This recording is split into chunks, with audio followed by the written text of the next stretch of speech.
We'll begin, as is customary here, with a sit, and then I'll talk for a bit, and then we'll dialogue. So we can begin by taking refuge, outer refuge, in the Buddha teachings and the community of practitioners, both near and far. And take inner refuge in our intrinsic Buddha nature,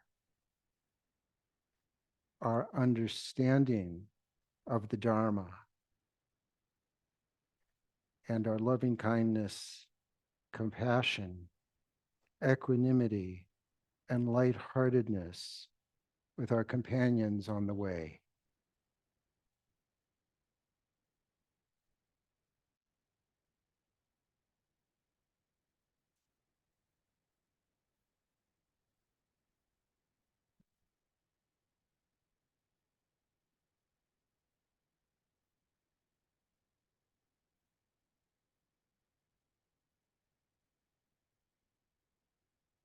Letting your awareness settle into your breathing.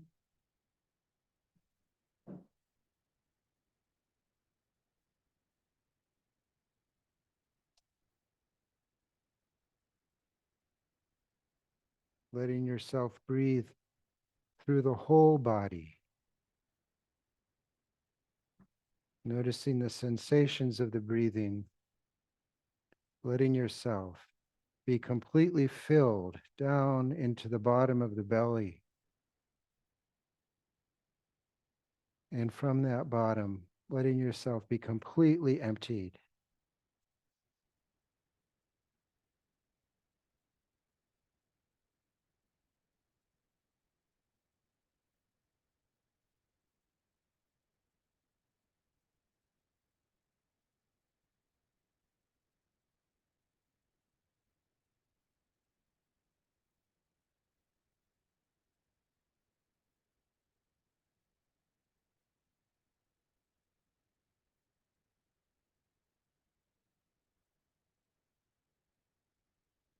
Sucking into this rhythm, the sensations of being filled and being emptied.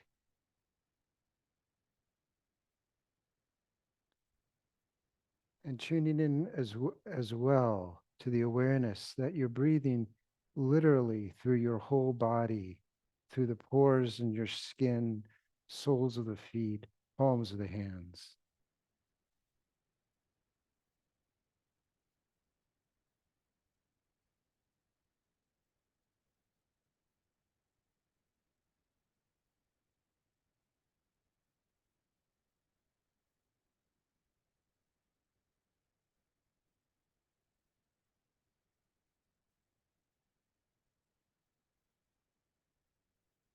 Tuning into the sensations of the breath. Let your awareness of sensations also permeate the entire length of your body from head to toe.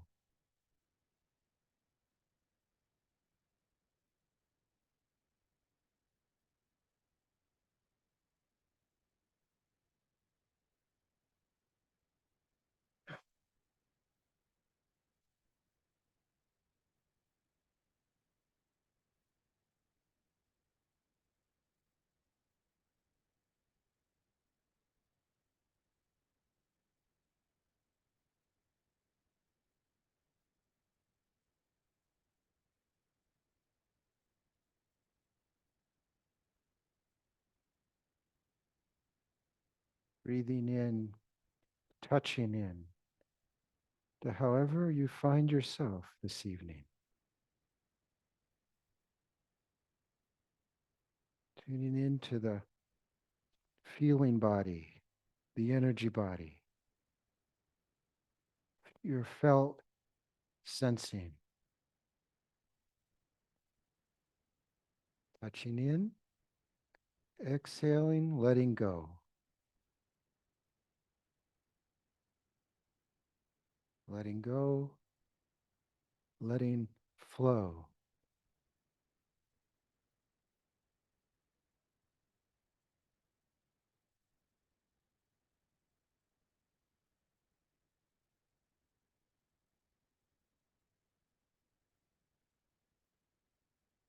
Warming up to the sensations of the body and the feelings of the emotional body.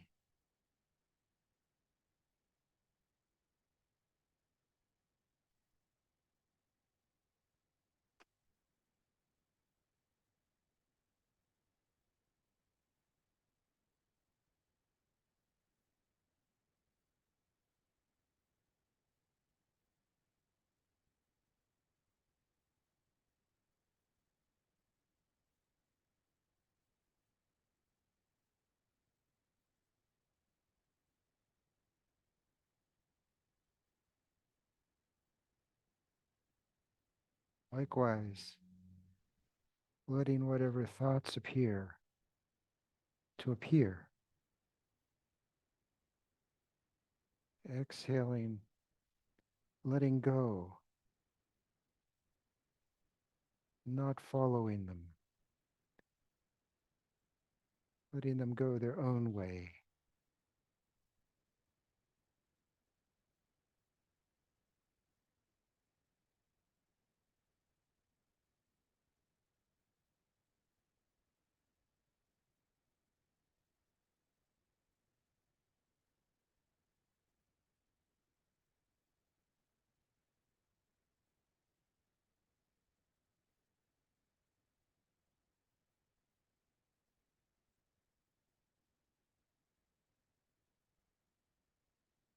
Breathing in, touching into whatever's being held inside, whatever's holding you, however you're holding whatever it might be. Exhaling and release.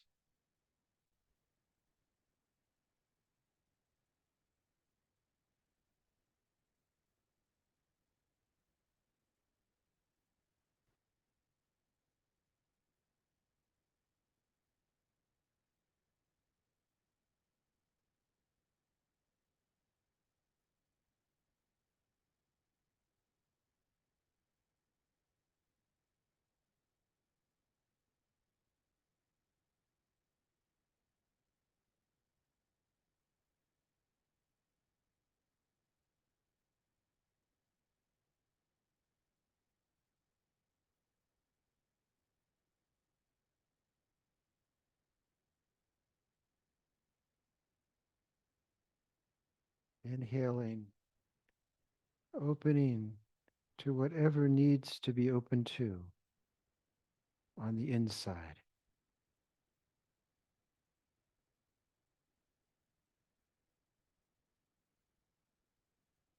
Exhaling, letting it be.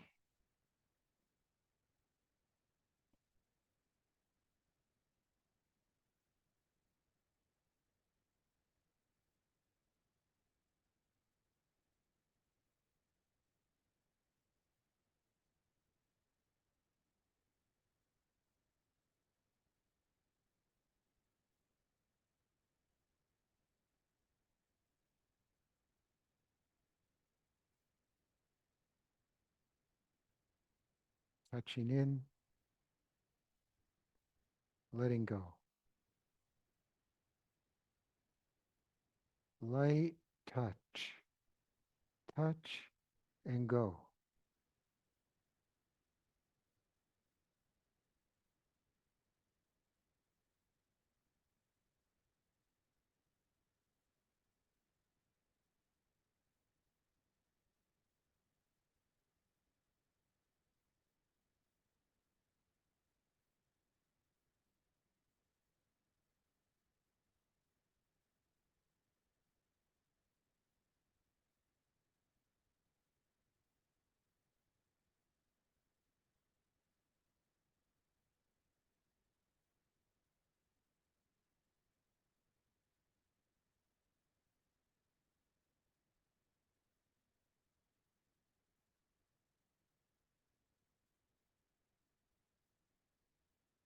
Inhaling, holding nothing back from yourself.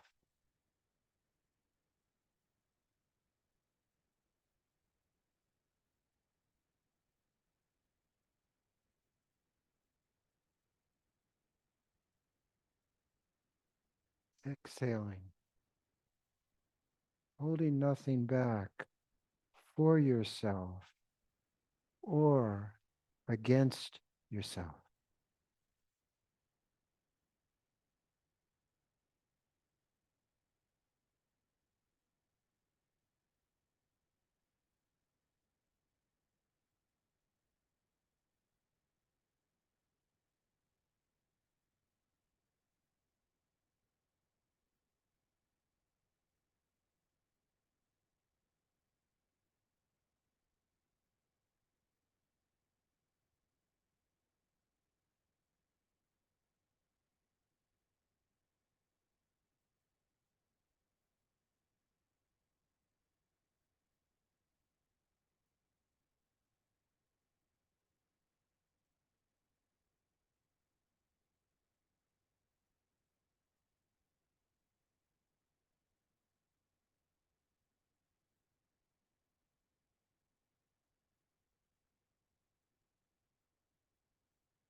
Letting whatever comes come.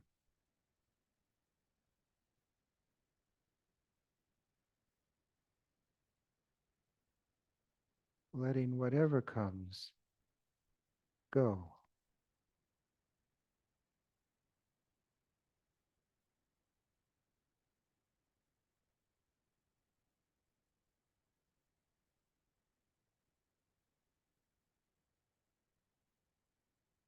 Letting yourself ever more deeply settle into the awareness which allows for all coming and going.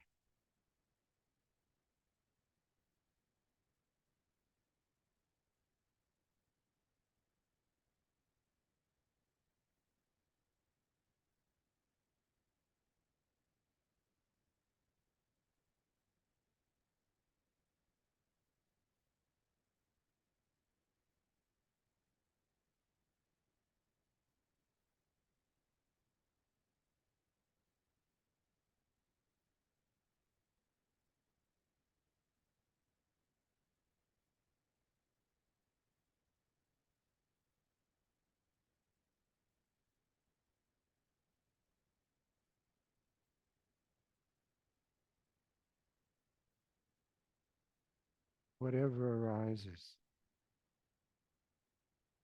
noticing what that is, not being carried away, being mindful, sensation, feeling, a thought.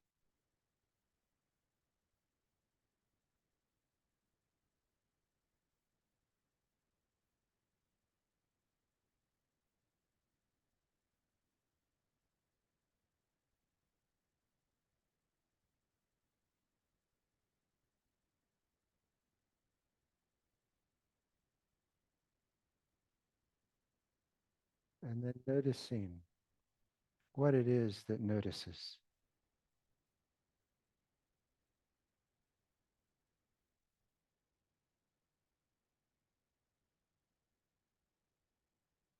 And relax into the vastness of awareness.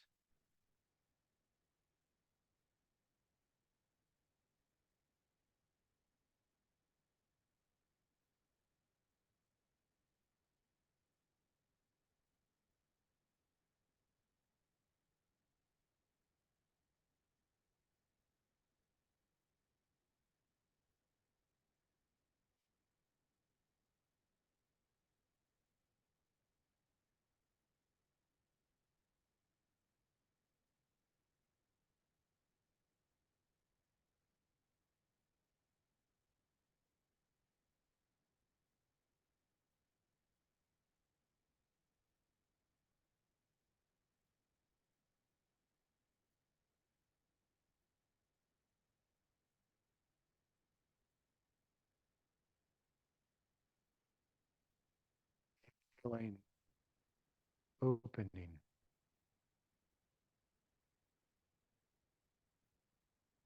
Exhaling, emptying.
Inhaling to wherever there's tension,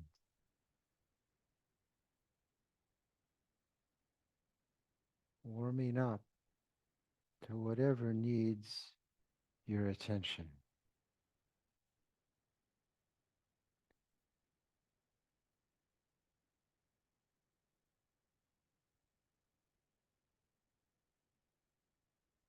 Exhaling, release.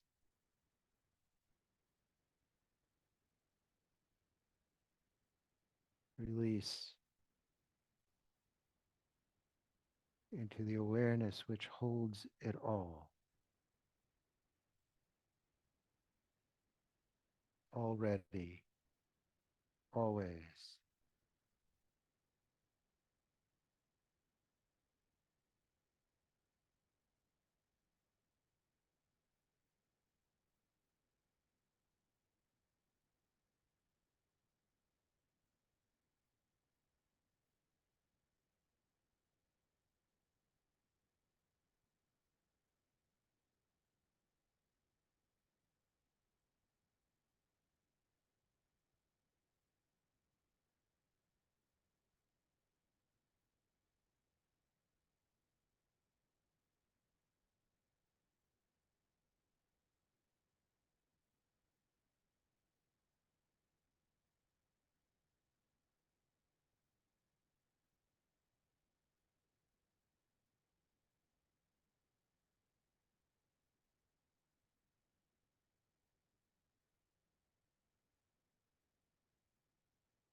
Emphasizing a bit more that exhale,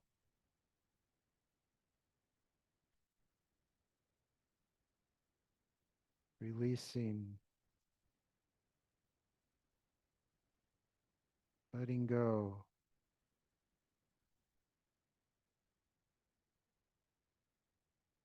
into spacious awareness.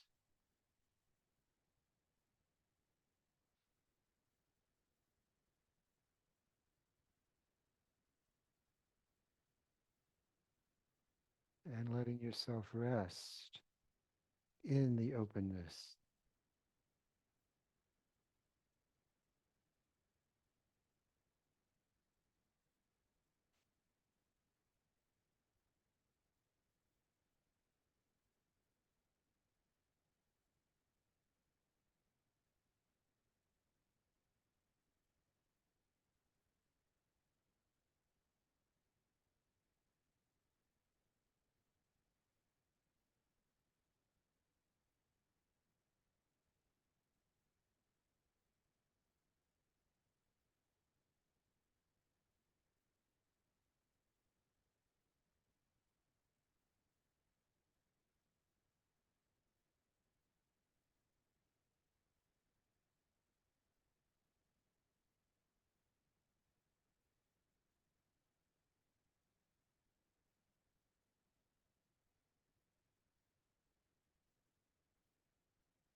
So here we are looking into divine messengers.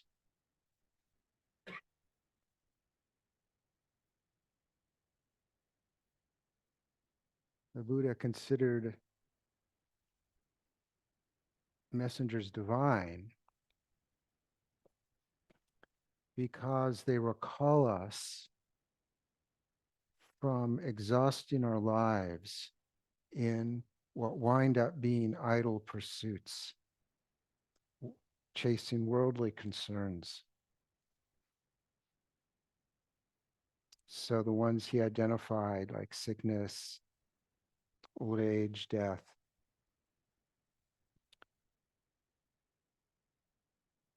he found to be inspirations, reminding us what's actually going on. We're not we're not perfect. We get sick. We're not going to last forever. So how to make best use of this time that we have, rather than exhausting ourselves going outside, focusing on objects of our attention, things we like, things we don't like, ignoring the things we don't care about. We focus inside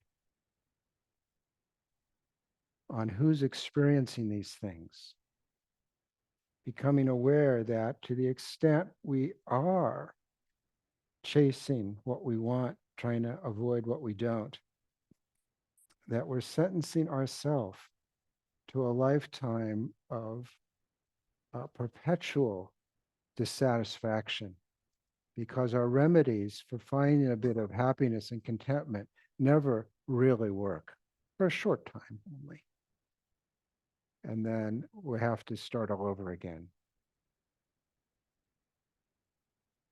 All of this happens, these poisons that happen because we're trying to be happy. We're trying to be content and not suffer.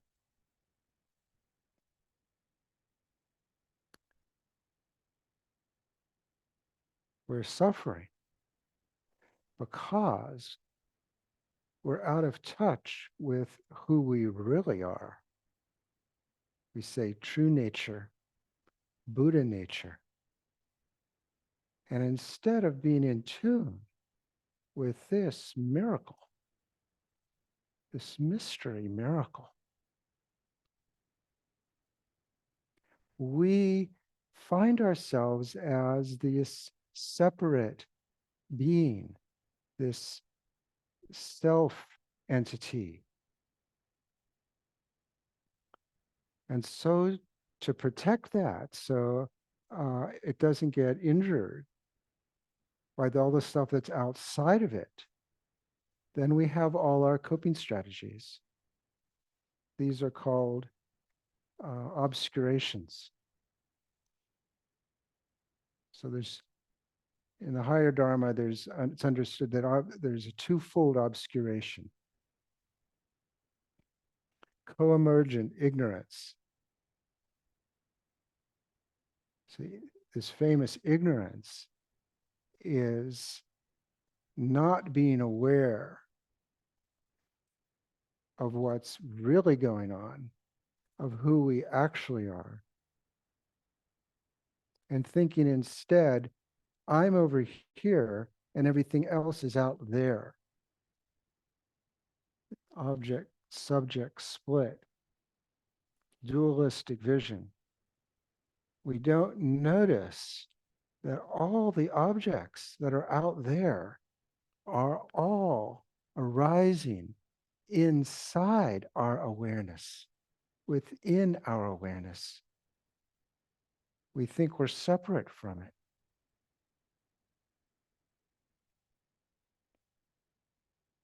So when we heed these material messengers, these physical messengers of suffering, sickness, dying, and so on, these get us on the path. so we don't squander our time. But once we're on the path, there's more subtle messengers that turn our attention into how to more effectively walk the path. So these are the ones that we're addressing here: anxiety, despair, guilt, which very often go to the bone. They draw our attention in.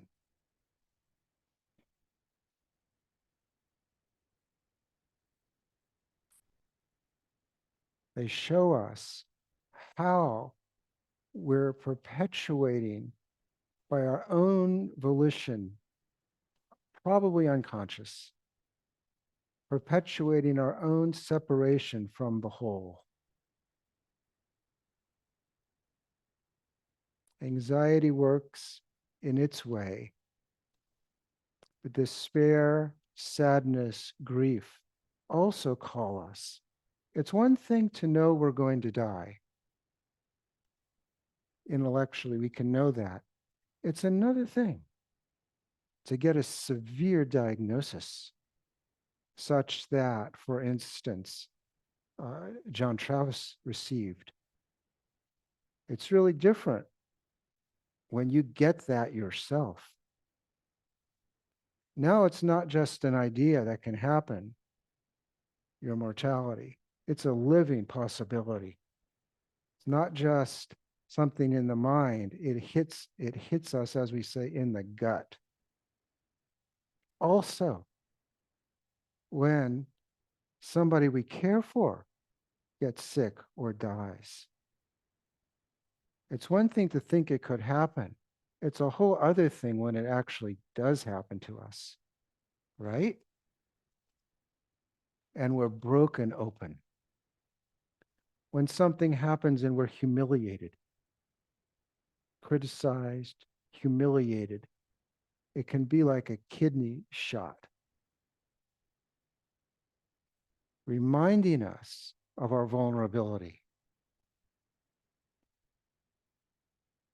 This kind of sadness, this kind of grief, this sort of despair breaks us open and becomes like a portal to get down to tune into what's actually happening rather than being caught up in our proliferating self talk, in which we can spend so much of our lives. So it's quite healthy.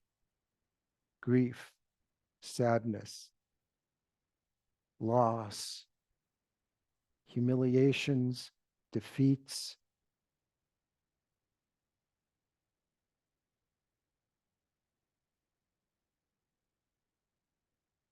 Trungpa talks about the genuine heart of sadness, our soft spot, as the beginning of bodhicitta. It's baby bodhicitta. We're no longer interested in defending ourselves. We've lost something. We've been brought to our knees. And that's all that we can handle. So we're less likely to get involved in trying to become somebody and trying to chase pleasures and so forth.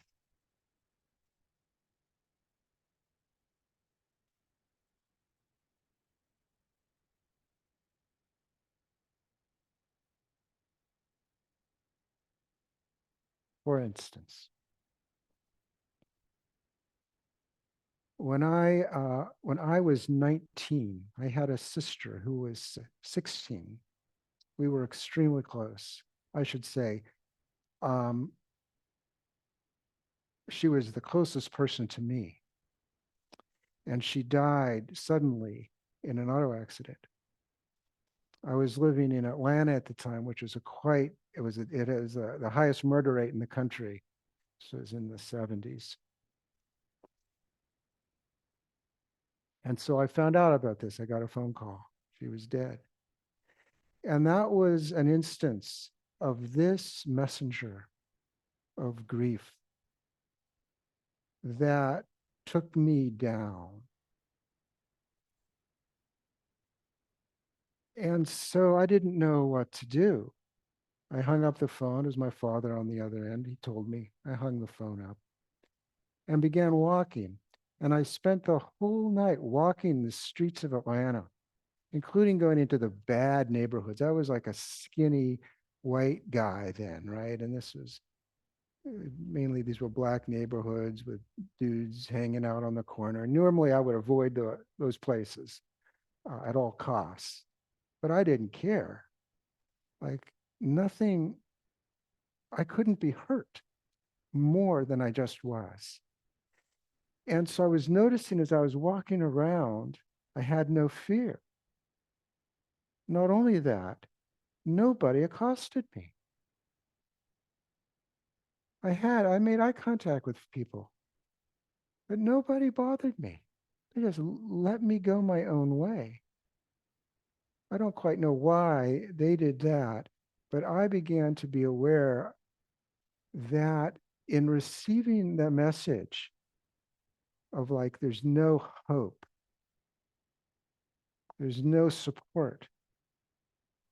My main security person was gone. The bottom fell out. It also, in those moments, didn't last. I had no fear. So this sort of a thing is an example of how a heart-wrenching event can open us. It was only much later that I realized it had to do with my being broken open, tangerine style. And that allowed for my presence, my courageous presence to simply be rather than being managed by me in some way, trying to be safe, trying to be secure, being well defended, coping in this strategy or that strategy.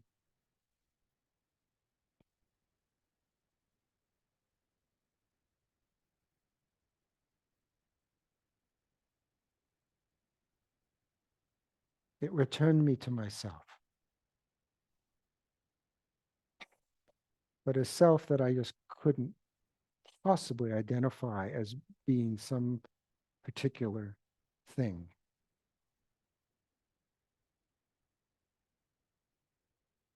So this is where this understanding, this is the beginning of bodhicitta, the broken open heart.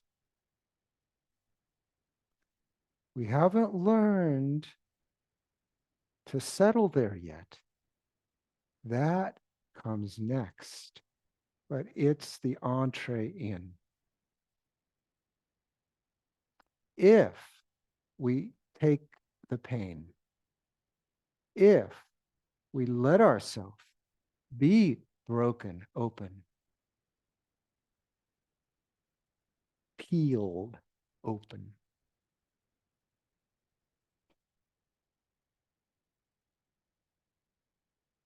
but we might not be up for it. In which case, we'll try to manage our grief.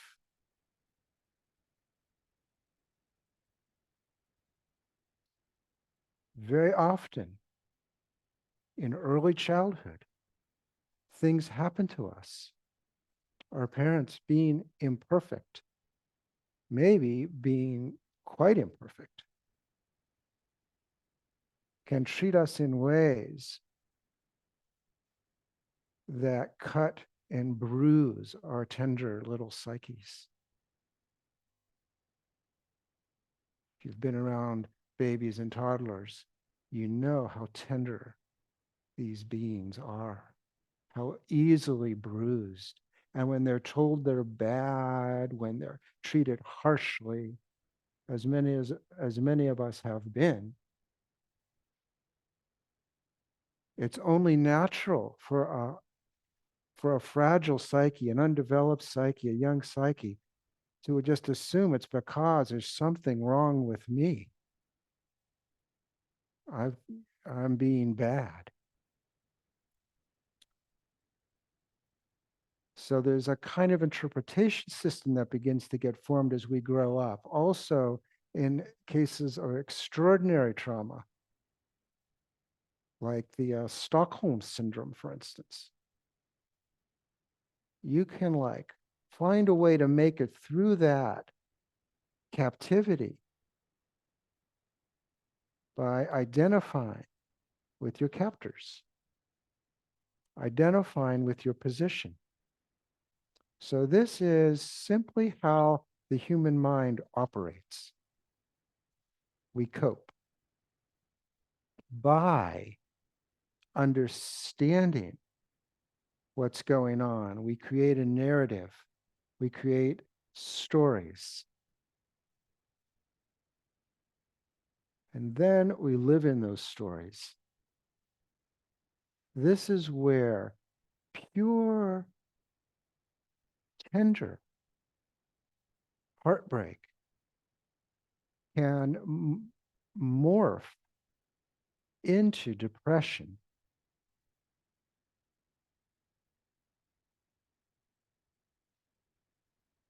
The pain is when the pain is too much, we create a story to help ourselves manage it. This is called being smart. Maybe we repress the emotional part and we make sense of the other part, and we do it in all sort of different ways. Everyone does it differently. But this is an important distinction.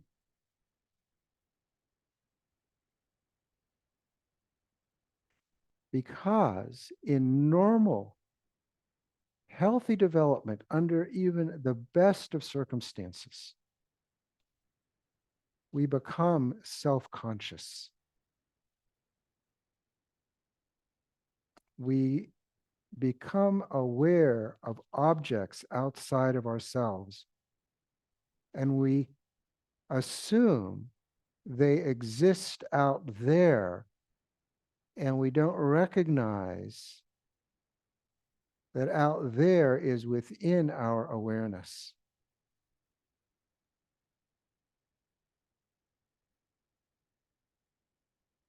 So at the very beginning of becoming a separate person, an individual, we lose something.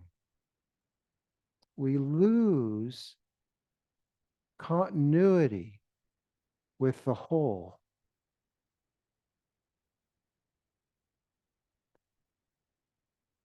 And find ourselves as a separate being. The price of our self-mastery is some degree of estrangement from the fullness of our nature. So we have this creeping sense, this weird sense that we're missing something, we're lacking, we're incomplete. And so we spend our lives trying to fill this hole,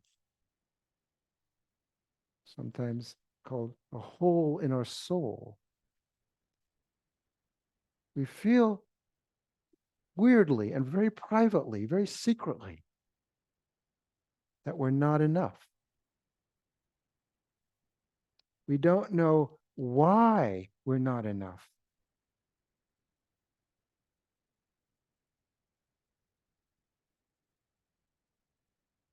Where the Dharma comes in.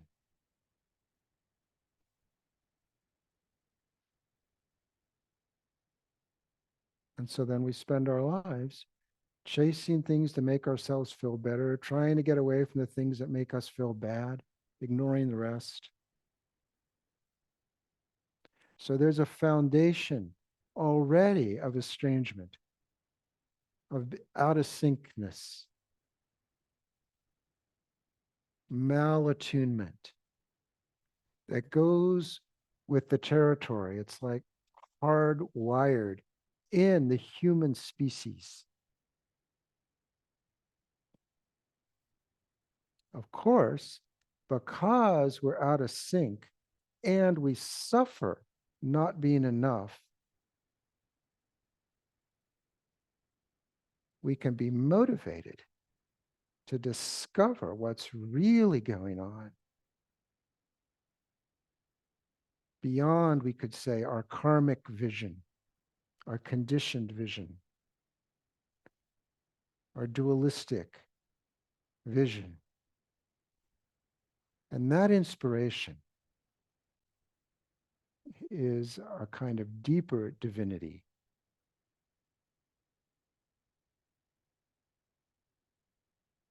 The problem of separate self becomes the inspiration for the solution. So warming up to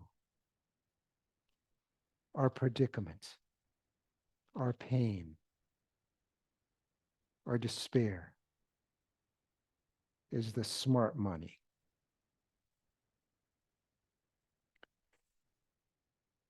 But to the extent we identify with our being screwed, being a victim of one sort or another, then we begin energizing a negative story of me.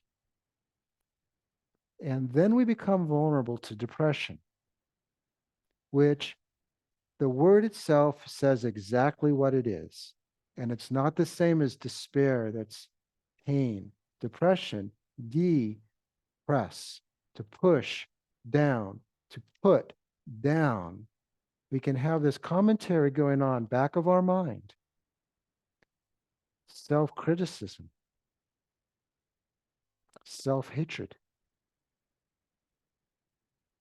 That's depression. It's a story we're telling ourselves. And it can be a very oddly seductive story. So familiar. Can feel like our own skin because it's been going on sometimes for so long.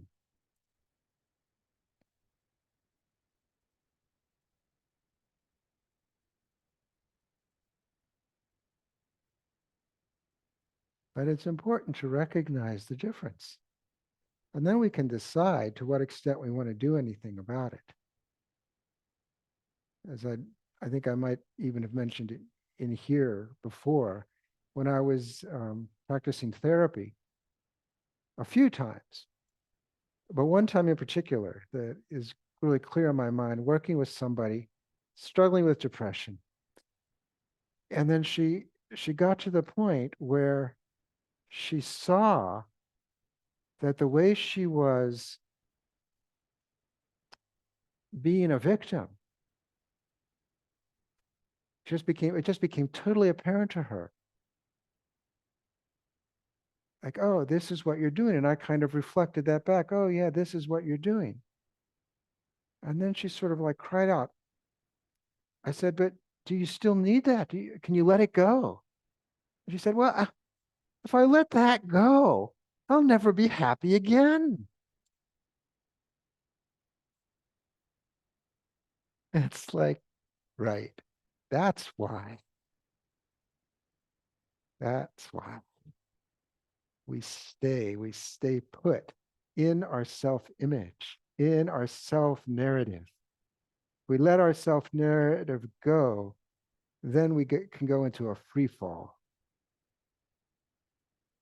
Bottom can drop out, like what happened to me in Atlanta.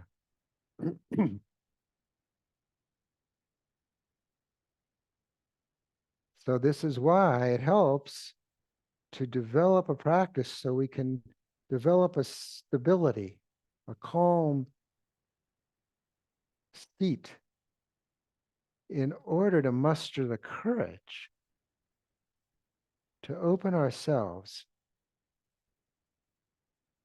to the fierce often painful actuality of things.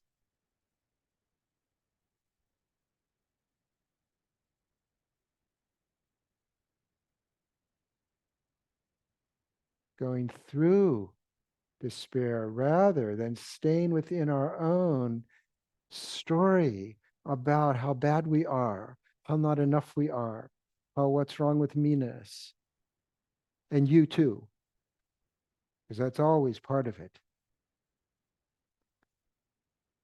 The blame game out, the blame game in, blame game all ring around the rosy.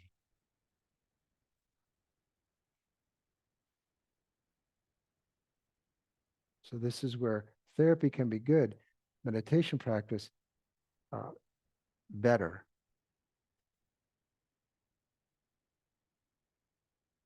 because underneath the stories we can talk about are the feelings, the emotional stance we've internalized before. Very often we even could talk. We even had words for it.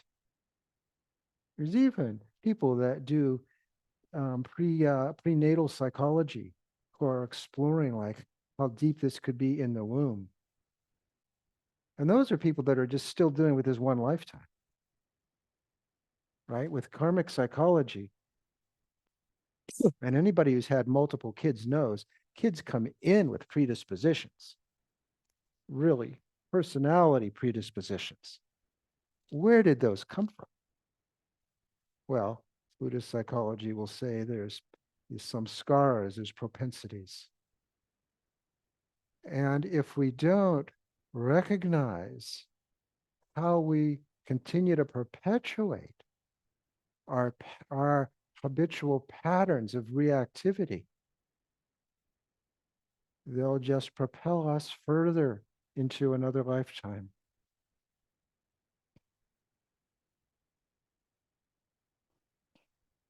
So we want to listen to the messengers of grief and let ourselves grieve. Let sadness have its way with us so that it doesn't calcify into a story that's depressing, where we become somebody we don't like.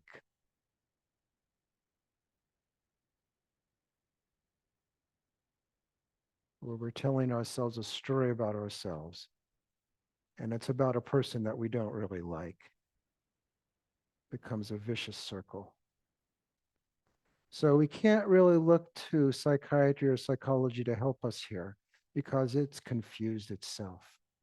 If you look into the diagnostic manuals, you see the symptoms for clinical depression, hopelessness, lack of pleasure, meaninglessness. These symptoms of depression are exactly the same things that happen in pure grief when we're suffering a genuine existential loss. We can feel hopeless. We can feel our life is meaningless, that we don't want to wait. We don't have nothing to live for. This is totally normal and healthy. But psychology can't differentiate those things. So it'll say, go against it, take an antidepressant.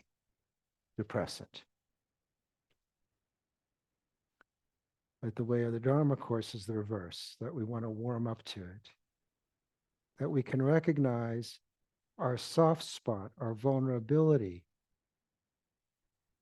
as heartfulness,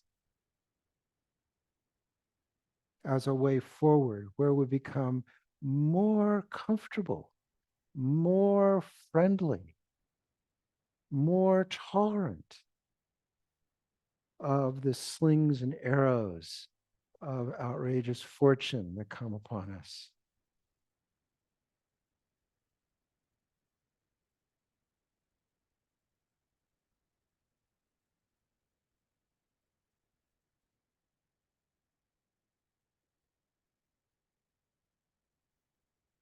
As the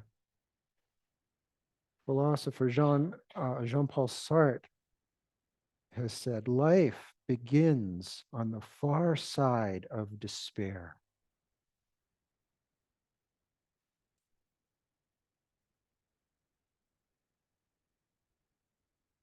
We go through it.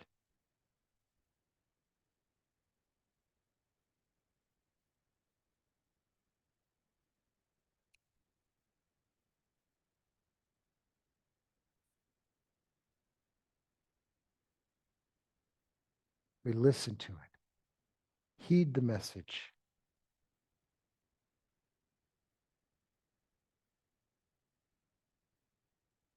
We are vulnerable.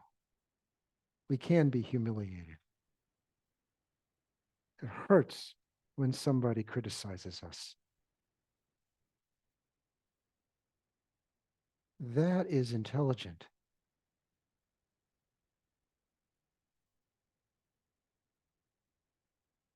It reveals our vulnerability. It reveals the sentience of our being, as long as we don't make anything out of it. We let it come, we let it be, we let it go.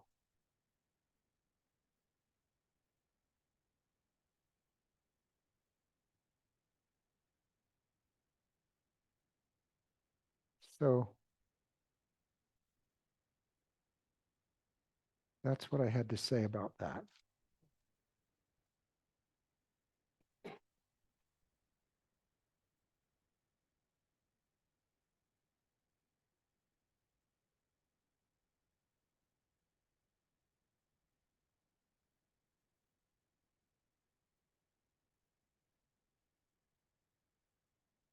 You notice the door just opened? Isn't that something? Okay, anybody can come in now.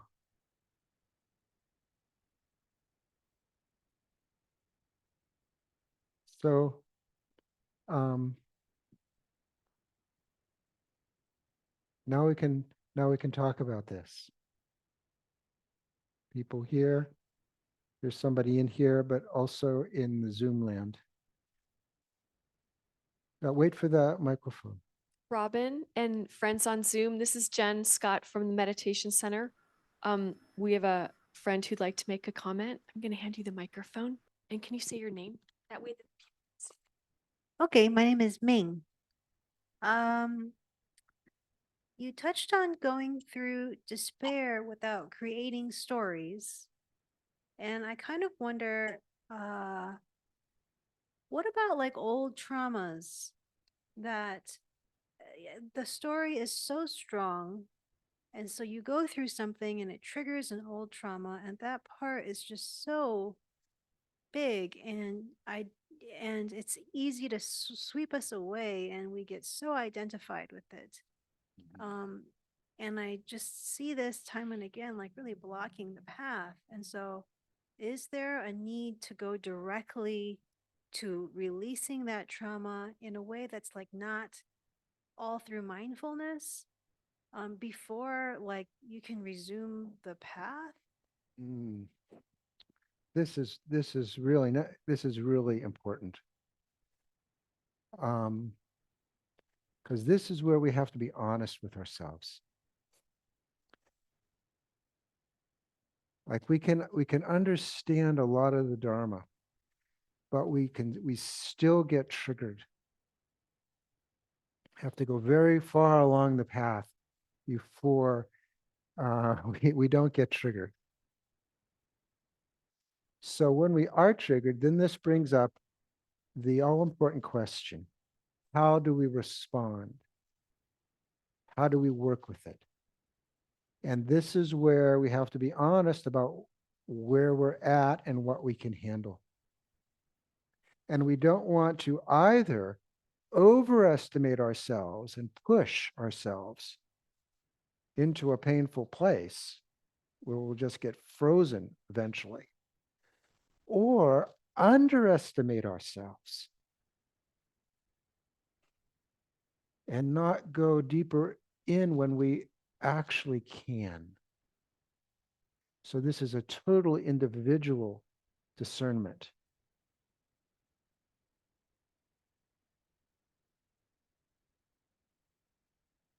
Each person has to decide, has to discern this for themselves, because of course, we're the closest people to us. We can want a teacher to know, we can want a therapist to know, we can want our lover to know, a good friend to know, have the answer for us.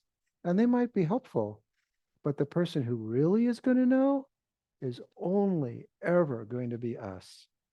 As we tune into our inner guidance, we small voice inside.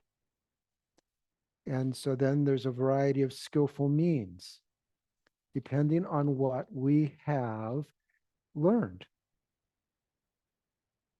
what we've had the fortune to be introduced to. And so we work with that. It's like the infinity group that's been going on for some time here, working with the Tonglen style practice, very robust form of practice. Requires considerable courage. Then we go more directly into it. We breathe it in. But if it's too hot to handle, we don't need to go there. Mindfulness is excellent. So we sort of just see, what do I need, and do I need companion? Something's coming up. I've managed it a lot of my life, but now I'm really being evoked. It's in my face. And now it's time that I digest this thing once and for all. I'm going back into therapy. Right, that actually happened to me. I did that myself at one point because I needed the help. I could use it and I could afford it. So I did. In addition to working the Tonglen. But it depends what your capacity is. If you have, you're evoked old stuff, maybe it's ancient stuff. You don't even know where it's coming from. It's beyond memory of this life. But it puts you into a yikes. And you have the introduction, the capacity to see who's being evoked. Then you can recognize the separation and let it dissolve instantaneously. So this is more a non-dual approach.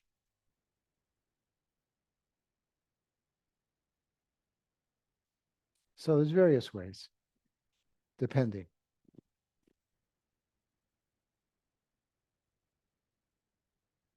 Thank you. Is there anyone in the Zoom audience who'd like to ask a question or share an observation? Yeah, and this is Robin Hennon, the Zoom host. If you have a question, you can just use the little Zoom chat hand to raise it so we can call on you. And while you're thinking about a question or comment, if someone in person has one, go ahead and ask them.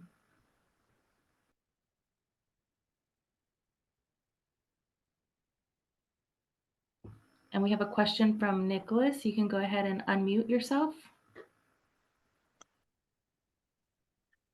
Hello, everyone.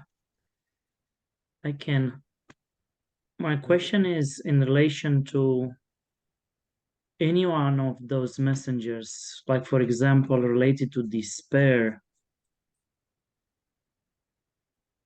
how to open to whatever the messenger is with and learn from it. Like you said, open to it, go through it, and if I heard it correctly, learn from it, whatever is to learn, and not create a story, though, through this learning that is not reifying the same ego ego self-centered movie. So how to learn, how to open and learn in a different way from the way that our ego is making stories about things that are where we are always in the center of the story that's being learned or told.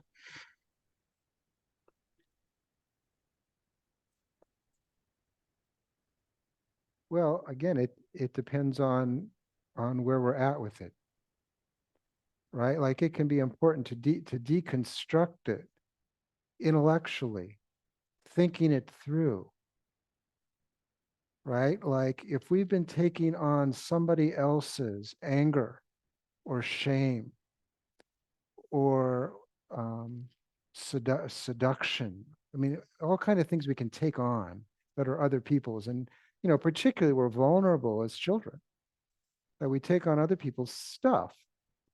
And so it can be really useful to deconstruct that, to think it through. Oh, it's not my fault. I was just being a kid.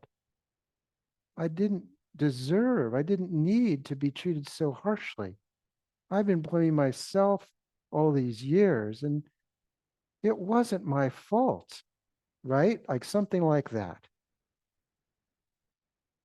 where we talk ourselves down cognitively.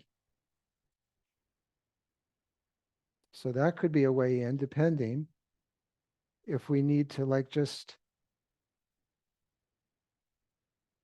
cool something that's really too hot to handle, to get some distance from it. Otherwise, it could be choking us.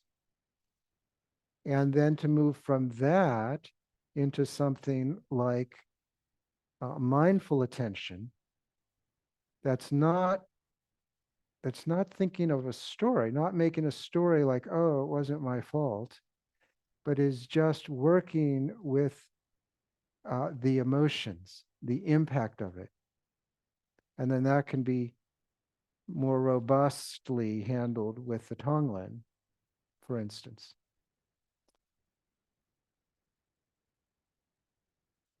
Does that get to your concern? Yes, and additionally to that, is there a difference from emotion to emotion, like how to handle despair, for example? This is something that I suppose I shouldn't put it on others. For me, the only thing I do not relate to any other emotions besides the despair. Like the older I get, and having set a goal, for life, and the older I get, the wiser I get. At the same time, the more I realize that the goal will never be achieved, and I'm gonna die basically before the end is achieved. This is the only thing that, for me personally, creates despair. So this is a practical example, how to deal with that, how to learn that maybe whatever goal I set for myself as a child to arrive at before dying, it might be too big or not achievable or whatever, might be approached in different ways. How to deal with the despair of basically trying to grasp infinity, which is exactly what the ego wants to do, wants Yeah. to box in infinity, and it's impossible. Right. So we have our various projects in life. And the biggest project is the Enlightenment Project. This is why I meant.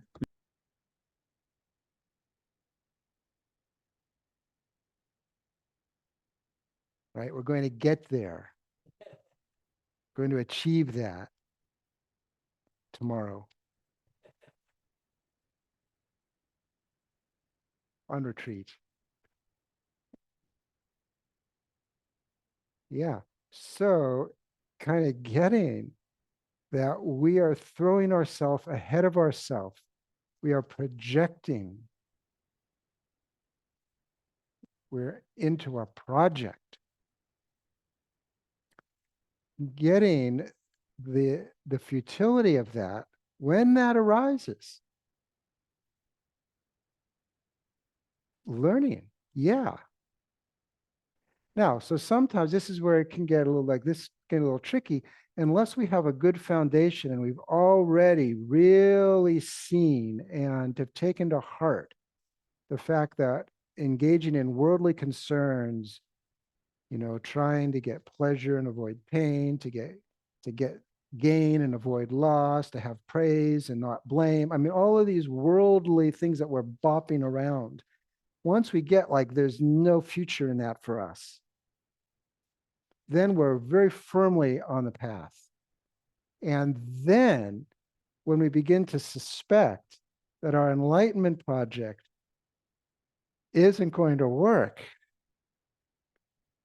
then we're protected from then falling back into the usual consensus reality projects. Well, okay, then I'll just go get drunk or go gamble, then it doesn't matter, you know.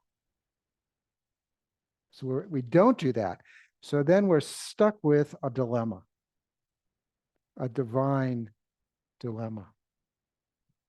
And then, as you're noticing, there's ego involved in wanting to be awakened and enlightened. So this presents a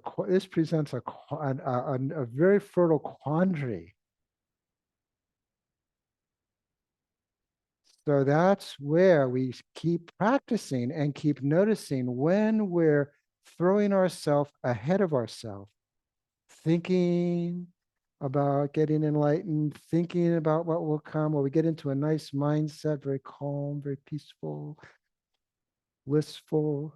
We think, oh yeah, maybe this is it. I want this to be it. Right? And then so there we go. We're narrating our enlightenment project again. So now we're becoming more savvy about how that sneaky ego keeps weaseling itself in to our practice.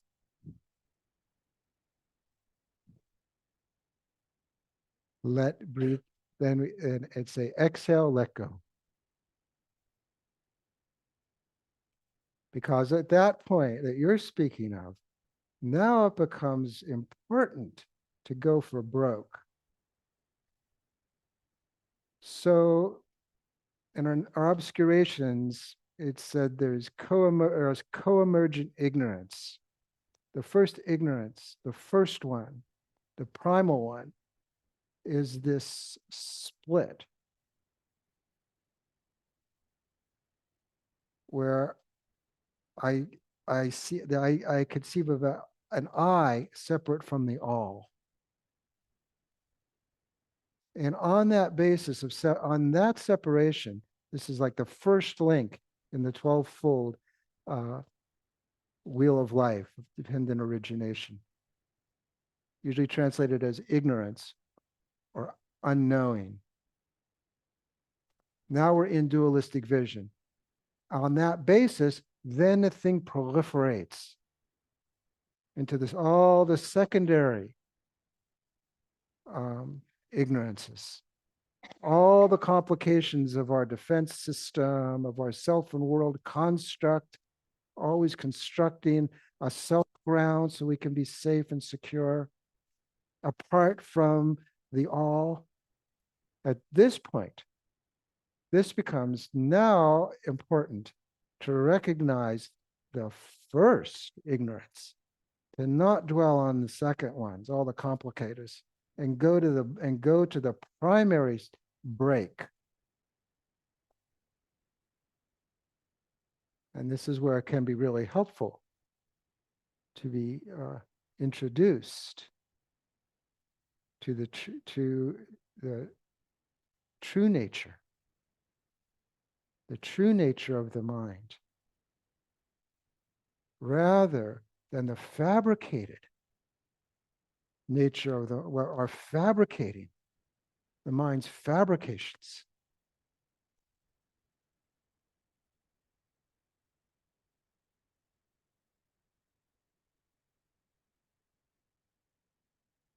See, many times on the path, there's so many difficulties, so many obstacles that we'll encounter inside with ourselves. And people, it's not uncommon. People will give up the practice. People will give up on themselves. This is always something to be aware of. This danger, this demon. This is really a demon of depression. Oh, my practice isn't working. I'm not getting anywhere. Oh, screw it.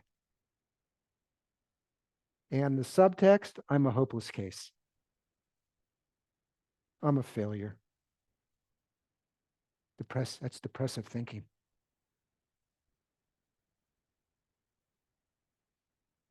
No good will come of it.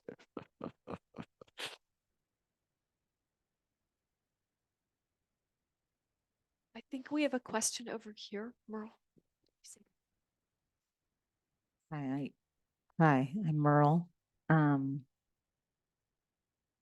Since I'm new and, only in the last couple of years, I had listened to some lectures online. I'm way back, I think even Ram Dass, but new to sitting, kind of new to, just not kind of giving up all the time and trying to stay steady. I don't know, it just brought up so much because I'm having, everybody knows I'm having some difficult times with children. And I don't really want to go deep into it, but I had something where I had to draw the line last week because my teenage daughter's friend pinned me against my car in a door. And I was so shocked out that I finally was like, okay, I draw the line, I like, this is just, I watched violence in my home when I grew up. So it's just when I left, I was like, oh, that wasn't ever going to happen. And so, and yeah, I'm okay with that. That's not the issue. But when you were talking about, these where we're going and, how to deal with it, I came home that night and listened to it's called One Pointed Purification of the Mind by Ajahn Chah. And it's funny because here I was in this situation that was rough and was hard and was really difficult. And nobody saw it but me and the girl, my daughter's friend. And so I knew already just through custody court that it was my word against hers, and that was just useless going into it, just kind of moving on past it. But I came home and just kind of was like, pulled myself back into this meditation late at night. I don't think I got back till 10. And I just was pulling myself in, just in so I could get back behind it. And it's interesting that situation allowed me to get back behind it to where, yeah, I kind of liked it. It was convenient. Meaning that I felt like at ease, like, okay, this is happening out here, but it's not happening exactly to what you are. It's happening out here. And you don't have to take all this on. And you might not even have to process all this. It might just be the line is drawn. And then that's no more. You won't tolerate such behavior. And you don't have to get heady about it and go into despair about it and cry about it like I've been doing for a couple of years now. It took that much for me to kind of be like, I was allowing all kinds of behavior that was similar to violence, for sure. But then this one was physical. So then that's kind of where I drew it. But so when you're talking, I liked not getting so heady. And sometimes all these lessons we're learning, it's like I feel like I'm already such a heady person. So all these things we work with, like bring up like, oh my gosh, I have to get back into it and look at it by this angle or that angle. And I'm not for sure if that's what anybody's really saying. There's just a part of me that's just like, I just want to kind of be surrounded in the Sangha. Everybody gets along here. And yeah, I'm not saying that I'm not going to interact. I have friends, but I just kind of like, I don't want any more drama. And I don't know if that's protecting myself. Is that, is that aversion? I don't know. It just, I get heady when I listen. And then I think like, I thought it was to stabilize, which I know it is, but I just meant like, and withdraw from all this drama. That's the best way I can put it. So thank you. All kind of stuff happens. A lot of it nasty. Yeah, but if we can respond rather than react based on conditioning, That makes all the difference. Yeah, so drawing a line, unacceptable, and done, over. That's crisp, and it can come right out of the messenger, an unhappy messenger.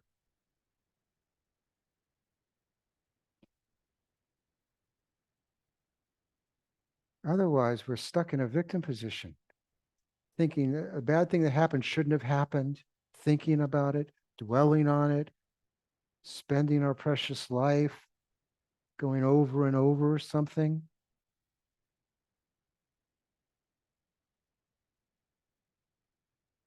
Talking to ourselves.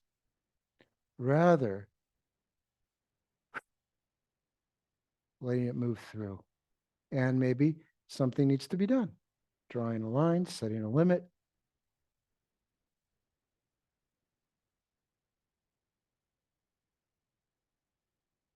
Be the reverse. Opening a wallet. Sending a hi, how are you?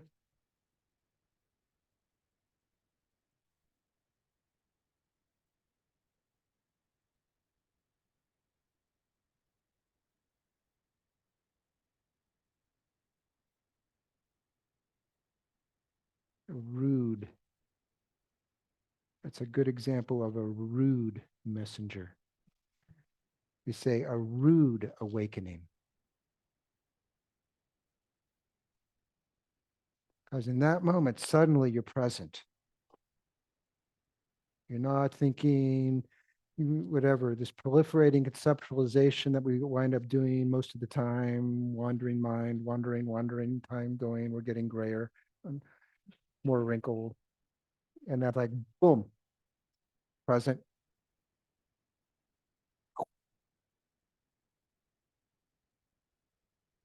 Then relax in the presence. This is the more direct route. You're already there. You don't need to go to the cushion now. You're already present in the moment, on the fly. Get it and let it be.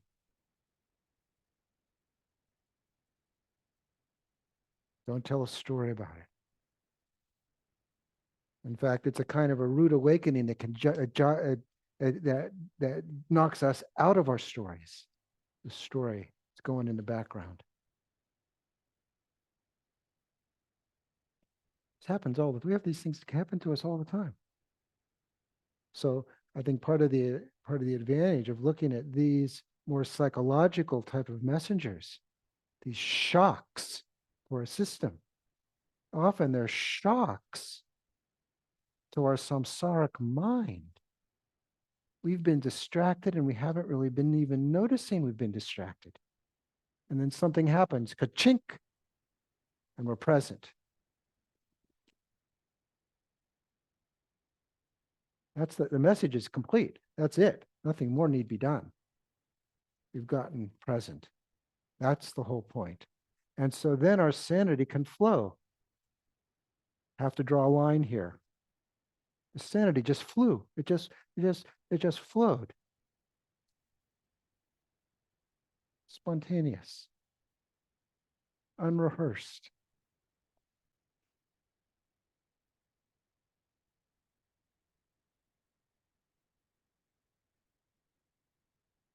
That's our true nature.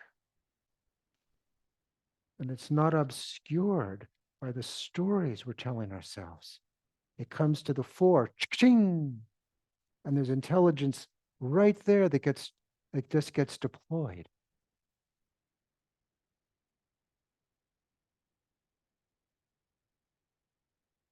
The lucid nature of our, in that moment, open essence.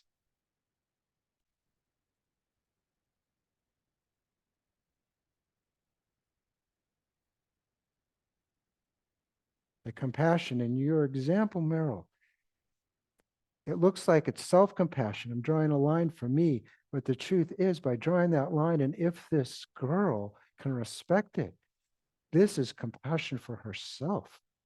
So she doesn't do more damage, which is not good for her. Doesn't feel good, at least to the heart of hearts.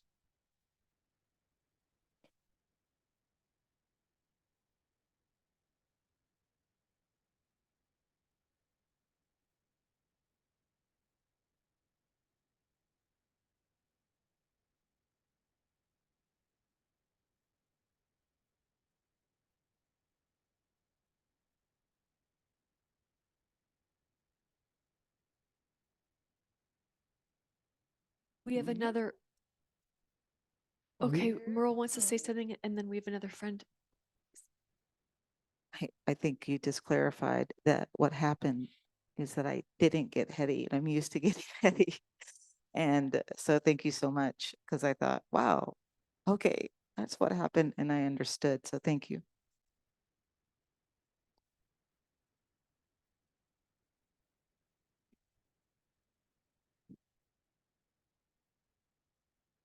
God, I have so many questions, and I'll just stick with a few of them.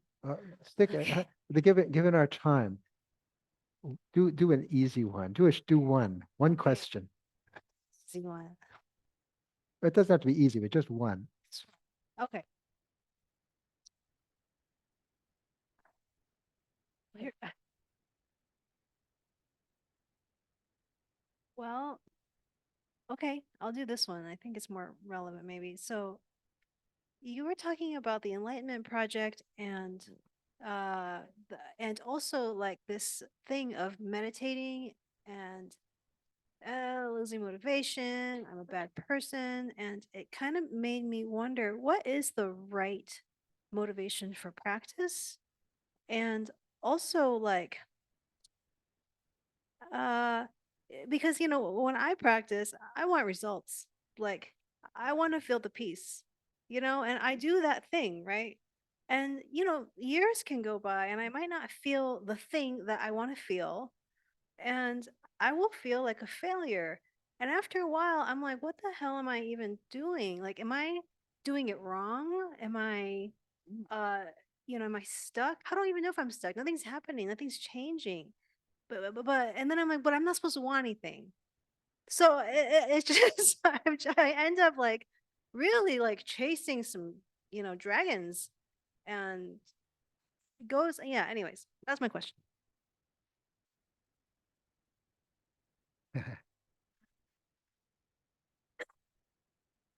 Well, at the point where we begin to become suspicious about our Enlightenment project, only becomes fertile after we've dedicated to what do we devote our life? I devote my life not to worldly concerns, but to a spiritual path. So I'm already on the path. Before we're on the path, that's a different predicament. That's a different question. Don't want to put the cart in front of the horse. And we should absolutely be getting results from our practice. There should be something happening. If our practice, and this can happen, the practice can become kind of plateau, a little plateauy at some point. In the beginning, it can be really robust, and then it can hit a plateau. That should come to our attention. And then the question should be brought well, you should raise them for yourself, but then also whoever you're collaborating with, your Dharma brothers and sisters, your teachers, bring them up and see, like like, are you pushing too hard? Are you pushing too little? What's going on? Maybe you need to adapt your practice to better suit you where you are now, rather than where you were last year or 5 years ago. Yeah, so this sort of quandary, am I pushing too much? Should I or shouldn't I? All of this is of a kind of a chatter. Right. This is a way we talk to ourselves. Or at least it's a way that you're talking to yourself right now. I think we all can talk to ourselves this way. And it's an expression of doubt. So that's the phenomena.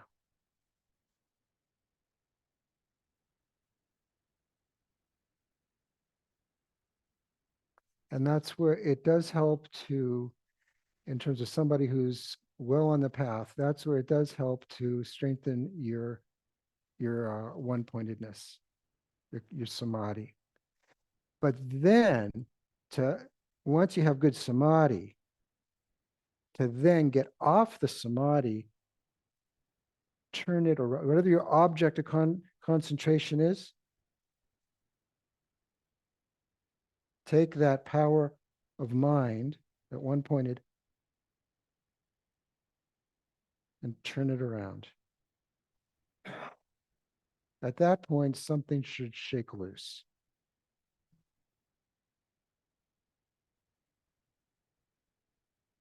That's all I can say, given that we're already over time. Okay.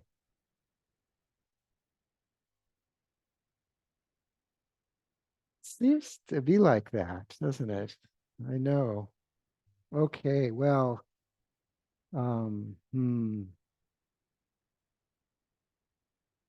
by virtue of the merit that we've generated here tonight with our sincere attention, our heartfelt practice,